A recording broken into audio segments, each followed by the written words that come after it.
Sa ngayon, medyo balikayod muna. Kakabakasyon lang din namin. Noong Lunes ay nag-tape ng Father's Day episode ang game show na Picture Picture. Bago natapos ang taping, isang sorpresa ang bumulaga sa host na si Ryan Agoncillo. Dumalaw sa set ng palabas si Judy Ann Santos at ang dalawa nilang anak na sina Johan at Lucio. Bihirang pagkakataon yon para sa mag-asawang nagtatrabaho sa magkabilang istasyon.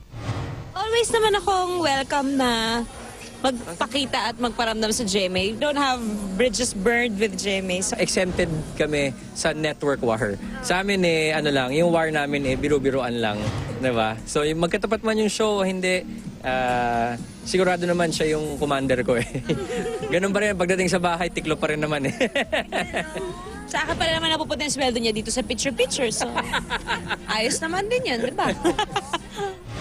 Kamakailan ay nagdiwang ng 5th wedding anniversary ang mag-asawa. Matibay pa rin ang pagsasama ng power couple kahit ilang beses na silang nabalitang naghiwalay. Kagaya naman din kami ng mga ibang couples, may away din, may love din, may biruan, may mga bagets moment din kami. Normal naman yung buhay namin. Wala naman kaming extra special na binibigay sa aming pagsasama maliban sa we always make it a point kahit paano na may time pa rin kami for each other ng kaming dalawa lang. I think that's very important for couples na may mga anak na magkaroon pa rin sila ng time together. Parang mga bagets lang. May balak na ba silang sundan ang 3-year-old nilang bunsong si Lucio? Alam mo, baby brother? Honey? you want the baby brother or baby sister? Ano naman, pag tinatanong naman namin siya, ready naman, gusto niya brother. Si Johan gusto niya sister. So kung paano pagsasabayin yun, bahala na ang mga matres ko doon. Pag-uusapan na lang namin yan ang matres ko. Doon sa mga nagsasabing buntis ako, naku, sana nga po totoo, pero hindi pa po. We're still praying and we're hoping na mabuntis this year.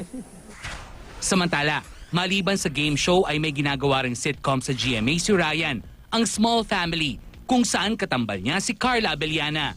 Happy ako na ang dami niya talagang projects for this year and natutuwa ako that GMA is trusting him with so many projects na kakatuwa kasi it's about time na bumalik uli siya sa pag-arte. Parang it's been ilang years na ba na nag-host si Rai na mahusay naman ito magpatawa. Hindi lang nakikita pero komedyante yan Iba ang role ni Carla dito kasi ano siya iba siyang klaseng misis.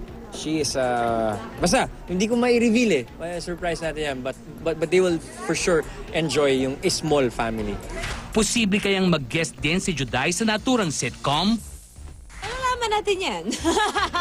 Baka dadaan siya para kunin ng talent fee ko.